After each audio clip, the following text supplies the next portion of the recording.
I've never seen something look so beautiful. Hey guys, Watchmaker here, and today we're just going to take a look at a couple things I want to talk about this week. Part 2 of the last video that I just released wasn't received very well. You notice that the average view time was very low, and I got plenty of dislikes. So I kind of see why you guys didn't like it very much. It was kind of a confusing video. Unless you read the description, which a lot of people don't, to get an idea of what I was trying to accomplish, you're not going to like the video, I guess.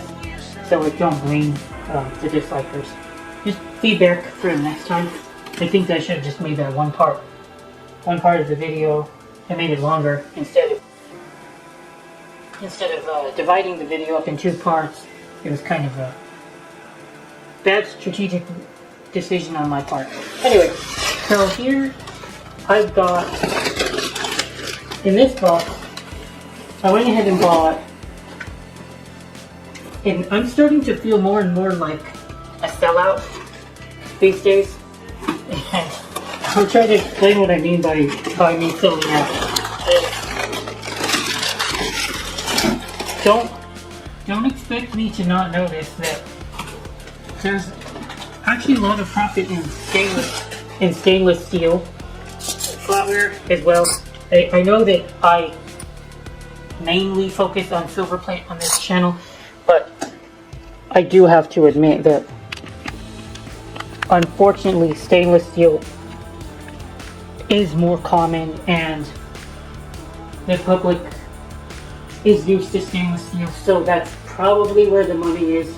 If I were to be a complete sellout, I'd mostly deal in stainless steel, but once in a while I'll find a really good opportunity in stainless steel and I'll take it. And this is kind of one of those situations. You all won't believe how much I had to pay for this dang box. Because, first of all, let's see how many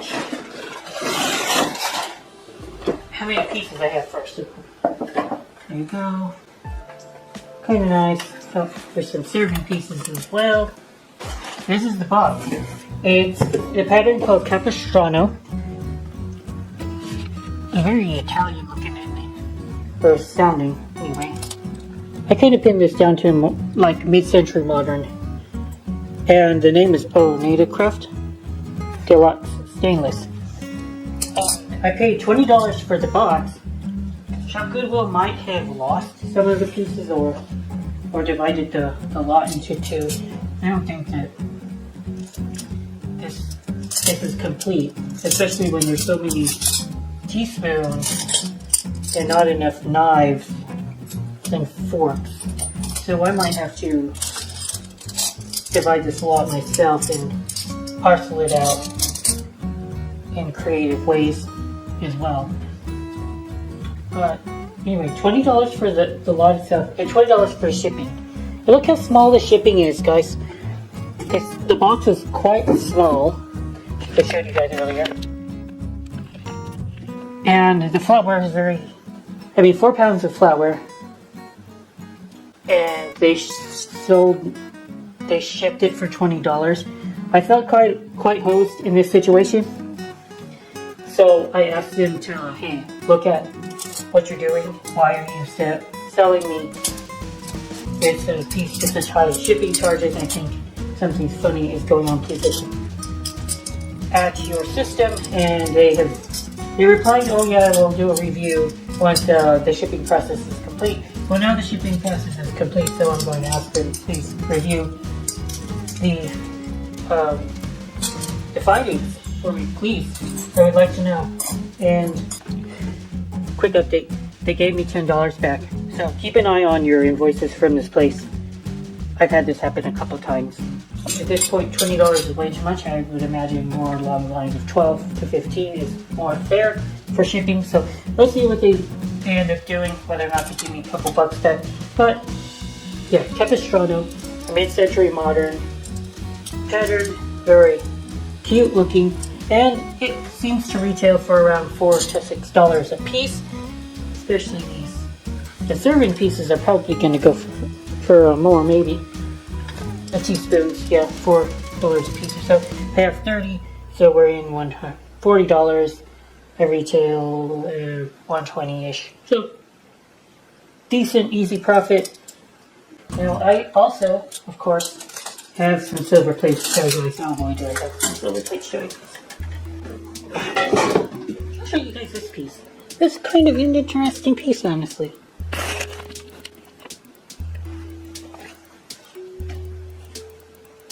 Oh, the Capistrano came with these things. Is there a market for this? Like if I just sold it off for $10, would anybody want it? I don't know. But they got the little knives and the teaspoons, tablespoons. You know, this is such grandma. This is the most grandma thing I've ever seen in my entire life. It reminds me of my grandma. Yeah. It's a little dirty. I might wash it before I try to list it off. Yeah. Cute. So yeah, let's go ahead and look at this. It is a picture. Simpson Hall Miller Company treble plate. Very hard to see the mark in here. It's incredibly difficult. And I'm not even going to show you guys a picture of it because it's going to be very hard to take a picture of it. But you can barely make it out right here. I had to squint my eyes. And unfortunately, it was dented during shipping. That's okay. I'm not going to complain. That's fine. I mean, I would have rather it not be like that. But I don't think I'm going to resell this. Now, the interesting thing about this piece, though, is that there is a divided area. So why would they have done that, guys? Is one side to serve milk and one side to serve water? Maybe. I don't know. Yeah. Divided in half. Right here, you just flip the lid, or this side, I imagine. Wait, how would that work? Does flipping this side actually allow you to pour different liquids? I don't think so. So what's the point of this? So I don't see how that would work as designed. Let's go test it out. I'm gonna put water and something else on the other side. I'm gonna report my findings. Let's see. Oh, and also, it has a patent on it. June 1, 69. I assume that means 1869, so pretty old. At least it was patented a long time ago. Kinda cool. I wonder if I could actually find the patent that this refers to. We know the company, and I know when the patent was patented, so let's see what the internet can show me. That'd be kind of neat. So I am back from my little excursion. Gave it a test run, and there seems to be no real difference between which way you flip this. It's still going to pour the same water. Like, first I was only pouring it to one side, but it flowed to the other. So I don't know what the point in putting this divider in here is. I know that there are actually teapots invented that are compartmentalized. They called it some kind of a teapot where an assassin's teapot, I think. I watched a YouTube video about that, where you can pour a drink of poison to an enemy, and then you can pour another drink to yourself using the non-poison. This doesn't seem to be working that way. And also, it's probably a very long time since somebody poured anything out of this teapot, so the water was not clean. It was kind of nasty. But that's just the nature of what I do. I just don't see what the point of this divider is, though, guys. Especially when it'd be harder to clean this way. But there is a patent, so I can't wait to look at that. And I'll try to get some insight. And as for value, I don't think anybody would want it in this current condition anyway.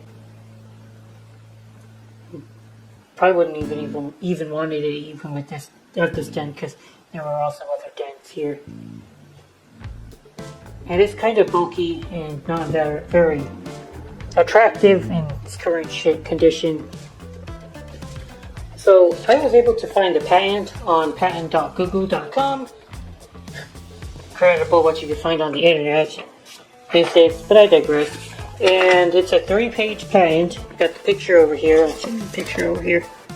Right there, guys. Clear as day what my teapot is. Let's see here. It was granted in 1869. 0601, like shows on the piece right there. Now, it looks like it expired in the 1886. Now, what they called it is a coffee making machine with removable extraction cups to be placed on top of drinking vessels, i.e. coffee makers with removable brewing vessels, to be placed on top of beverage containers into which hot water is poured, e.g. cafe filter. 1869. The patent is 150 years old? 155 years old? I don't know. Regardless, it's an old patent. And let's go see this. Can I read it here? Get my voice prepped. To who it may concern, be it known that I, Samuel Simpson of Wallingford in the county of New Haven and state of Connecticut, have invented a new improvement in EA and coffee pots. I assume that should have meant tea. And I do hereby declare the following, when taken in connection with the accompanying wide drawings and the letters of reference marked thereon, to be a full, clear, and exact description of the name of the same, on which said drawings constitute part of this special specification. They actually spelled it specification back then, and represent in Figure 1 a perspective view. Figure 2, a vertical central section. Yes, as we've noticed, there is a central section, a vertical central section, the cover open, and a partial section, the cover closed. The cover closed shows a partial section. Okay. How does that work exactly? I still don't get it. Clearly there's something on, there's a filter, there's something on the bottom of the piece on the side. It's like a strainer. It allows fluid to move from this part of the piece to the spout. Okay. Let's continue. This invention relates to an improvement in the class of pots in which a filter is introduced, so that the tea or coffee placed in one thereon will leach through into the other part, the spout being attached to the last named part, so that the clear tea or coffee will pass there through. In this class of pots, as heretofore constructed, there has been more or less liability to scatter a portion of the grains of coffee or the leaves of tea into the part of the pot to which the spout is attached. Okay, so here we go. You brew tea or coffee, and if you brew tea or coffee and you pour the spout, the tea, oh, gross. Like I said earlier, there's a lot of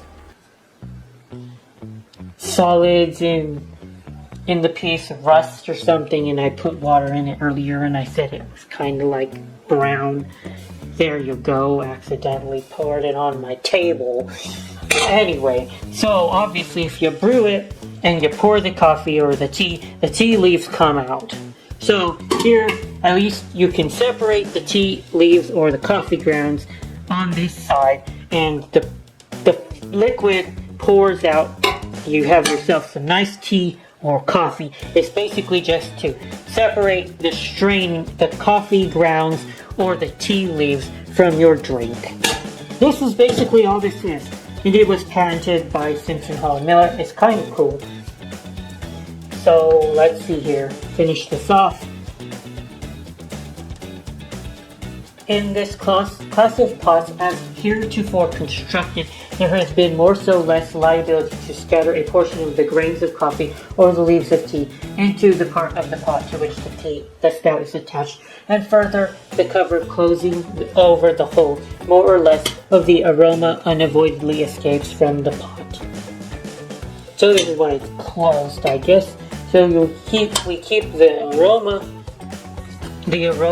contained therein. Okay. The body of the pot is divided into two divisions, D and E, by a partition F. The lower part of the partition being perforated as so as to form a communication between the two divisions. Yada yada yada. To prepare the tea or coffee toward the turn the auxiliary cover due to the position denoted in Figure 3. Okay, well, we figured it out. Very cool. Kinds of similar documents with this improvement in coffee pots. Somebody had a patent in 1871. There's an improved cover for drinking vessels patented in 1869. There was another improvement in coffee pots in 1865. That's kind of neat, you know. I enjoy this kind of thing, historic shit. And to have found an antique piece that actually had the patent, you can find it online, as I demonstrated. Unfortunately, again, the coffee pot is damaged. And it's not like I expect it to be worth that much more than a normal coffee pot, unfortunately. And it would take way too much to repair it, so I don't know. I feel kind of dirty to destroy it, as there probably isn't that many around. So it is going to be another piece in my ever-growing collection of antique silver plate that I don't know what else to do with, because I feel bad getting rid of these pieces, but I also don't see a market for them, for people to appreciate them as much as I would, and I'd rather just keep them rather than getting like $20.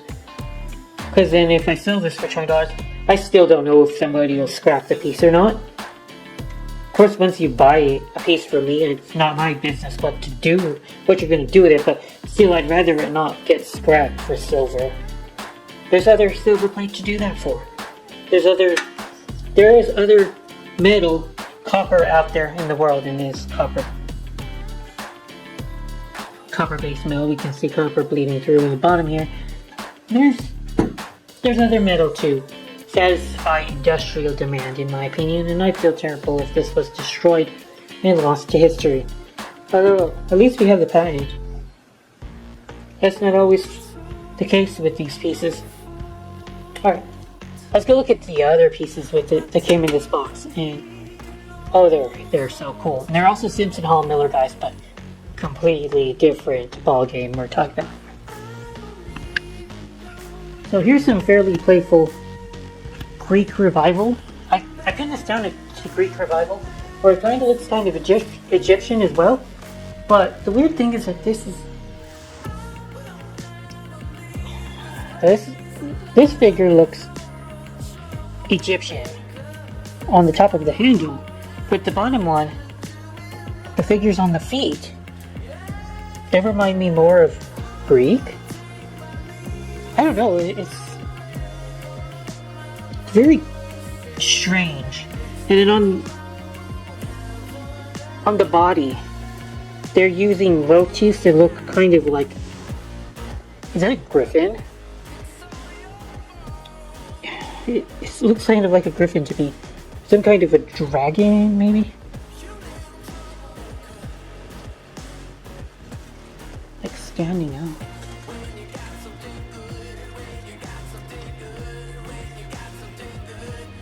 Well, regardless, we got 3 pieces of this style. Same thing. Matching. creamer and sugar both. And then there's the bottom of a dish that unfortunately does not have the lid, the top. One dent here. But it was a butter dish, I assume. Yeah, there's a lot of interesting themes going on in this piece. And they're all Simpson Hall Miller treble plate. Marks aren't in too bad of a condition. Could still make them out. A lot easier. But they are being worn down, worn away.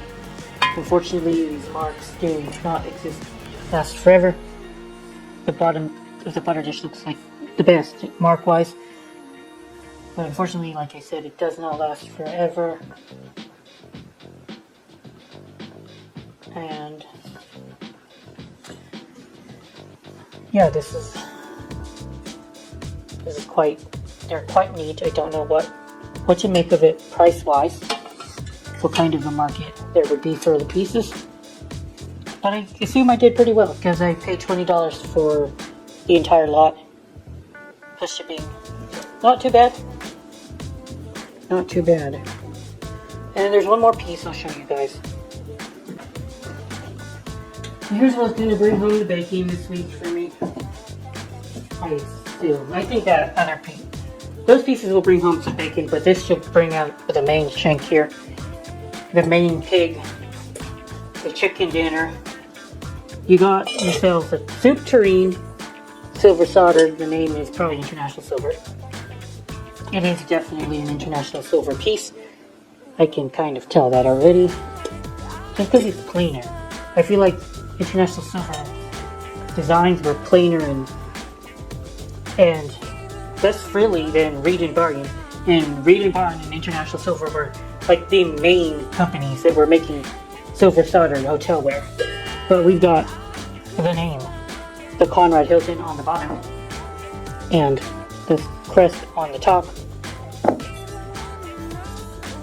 Made in 1955 is the date mark. Conrad Hilton the marking is in flawless condition. That's always good. Collectors like to see that. And collectors like to see pieces in great shape as well. It is also in great shape.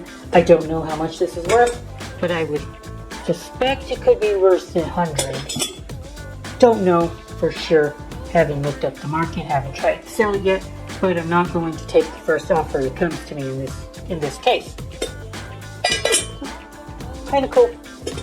Wanted to share with you guys what's been going on. Finally have some time to make a damn video. Time is flying fucking rarer and rarer to find these days. Just relax. Look at some silver plate.